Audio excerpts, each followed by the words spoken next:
Hello guys, welcome back again sa ating YouTube channel, no, The Action Man, at sa ating programang The Action Man. Ayan, migay shoutout po sa ating mga ka-action man, mga kakamping nationwide all over the world, at sa lahat natin ng mga viewers all over the world nationwide. Okay, so alam naman po natin mga ka-action ang mga pambato sa side nila Duterte at sa side ni Mr. President Bongbong Marcos. Ito po sa isang privilege speech ni Attorney Laila de Lima ay nabanggit niya na hindi siya nagpatinag mga ka-aksyon, mga kakamping. At alam po natin na kailangan po natin ang isang maging leader, lalong-lalo na po sa Senado, isang leader na nanindigan, matapang at isang abogado. Okay? So, bago po tayo magtuloy-tuloy mga ka-aksyon, mga kakamping, ito po, matinding laban po ito sa 2025 mga ka-action. Pakinggan po muna natin ang privilege speech ni Attorney Laila de Lima. Maraming salamat po. Magandang hapon po sa inyong lahat. Sa ating party chairperson, Senator Kiko Pangilinan. Wait lang mga ka-action. Courtesy po sa video ng Rappler. Thank you so much po sa inyo, ma'am or sir. Thank you so much for informative use only po. Okay? Maraming salamat po sa Rappler. Mga iba pang opisyal ng Partido Liberal, mga opisyal ng mamamayang liberal, fellow liberals, at mga minamahal kong mga kababayan. While I was watching the video earlier about my journey, hindi ko po maiwasan magbalik tanaw sa aking mga naranasan. More or less that video chronicled in sequential order things that happened in my life for almost 7 years, or a total of 6 years. 8 months and 21 days, or 2,454 days. Mahirap yung pinagdaanan ko po. It was a difficult struggle, mentally and physically, especially when you're innocent. But it was also a time for reflection and opportunity for moral strengthening. One will never know the limits of perseverance and dedication to a cause unless one goes through such or similar ordeal.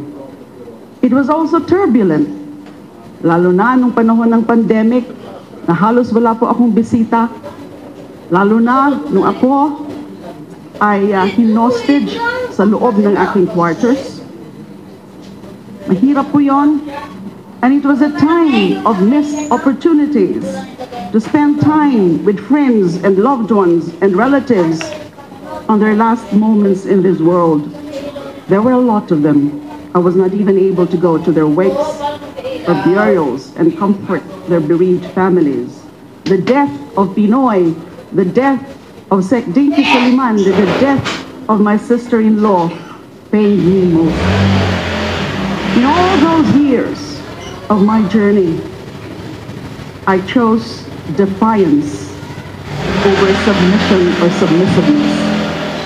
I chose resilience, endurance, or perseverance over weakness. I chose right and good over evil. I never wavered. I refused to waver. I remained unbroken. I am here also to honor our dear party, the Liberal Party. And I thank our party for its steadfast and unwavering support for me. They were always there in those 7 years. Pinalakas po ako nila, and at the same time, pinalakas ko rin po sila. Pinalakas niyo ako, pero pinalakas din ko po kayo. I became a Liberal Party member. I took my oath in 2016 when I was about to run for the senatorial race in 2016, my first run. Kinausap po ako noon ni Pinoy, tsaka ni Sec Mar. Nung una, hindi po ako sigurado kasi ang kabilin-bilinan po ng aking yumao ng ama, kung kaya mong iwasan ang politika, iwasan mo. Hindi ka bagay dyan, masasaktan ka lang, kilala kita. But I always never surrender and I don't ever get out or escape any challenge in life. So tinanggap ko po yun. I've always believed in the ideals, the principles of our party. Our party which has rose from the ashes of war. Our party who has fought in those long years of the Marcos dictatorship. The party who fought against corruption, against human rights violations during the time of the former President Gloria Macapagal Arroyo, during the time of the immediate past President Rodrigo Duterte. Nandun po tayo sa kabila. So yung binabanggit niya mga ka-aksyon na Dictator Marcos leadership, yung senior po yun ha, yung senior po yun mga ka-aksyon. Lilinawin po natin. Na paninira sa atin, sa kabila ng pagmamarginalize sa atin, hindi po tayo nagpatinag.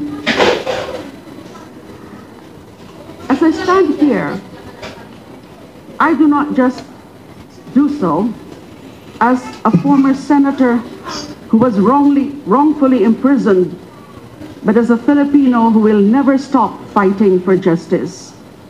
I have known firsthand the pain of injustice, and I have seen our democracy can be twisted by those who seek to silence dissent.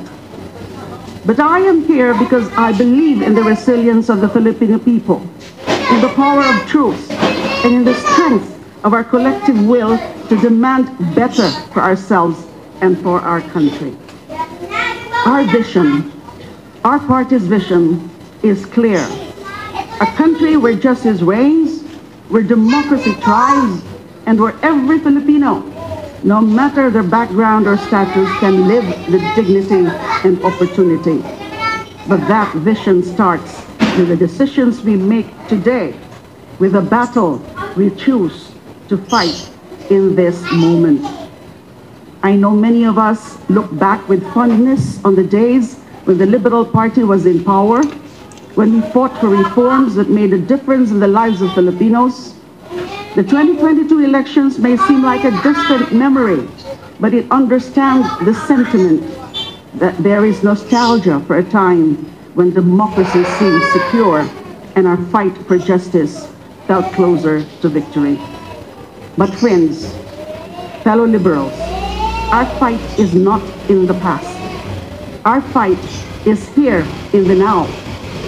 The past is where we draw lessons and strength, but today is where the battle is fought and where the future is determined. This morning, I accepted the nomination as the lead nominee of the party list Mamamayang Liberal, ML, which is the sectoral wing of our party. Together with Ted Bagilat and with Erin Tanyada, we have accepted the challenge of leading Mamamayang Liberal to be one to further reinvigorate, rekindle, strengthen, mobilize, energize our party and our sectoral groups. Nandyan kami para patibayin na pinaglalaban lagi ng ating partido the ideals of democracy, of freedom, of justice, social justice, good and participatory governance, national sovereignty. Sa pamamagitan po ng party list, meron tayong venue, meron tayong platform na lalo tayong mapapalapit sa mga nasa laylayan ng mga napag-iiwanan na hindi dapat iwanan para lalo natin itaguyod yung time-honored and deeply entrenched principles, ideals, visions of our beloved country, the Liberal Party. Nagpapasalamat po ako sa inyong lahat. Nandyan kayo palagi. Nagpapasalamat ako sa inyong lahat sa aking pagkilala ng aking mga naging sakripisyo. At ito pong pagsali ko ngayon uli for next year, because nung mga nakaraang buwan po, hindi po ako sigurado kung sasali po ako uli sa politika o kung ano man for next year's elections. But upon deep reflections, upon consultations, and upon the realization that those sacrifices cannot just be for naught, na ito po ay aking reaffirmation ng aking commitment. Patuloy kong ipaglalaban ang mga karapatan ng bawat isa sa Pilipino, lalo na ang karapatang pantao at hustisya para sa lahat. Maraming salamat po sa inyo. Mabuhay ang mamamayang liberal, mabuhay ang Partido Liberal, at higit sa lahat, mabuhay ang Pilipino. Salamat po.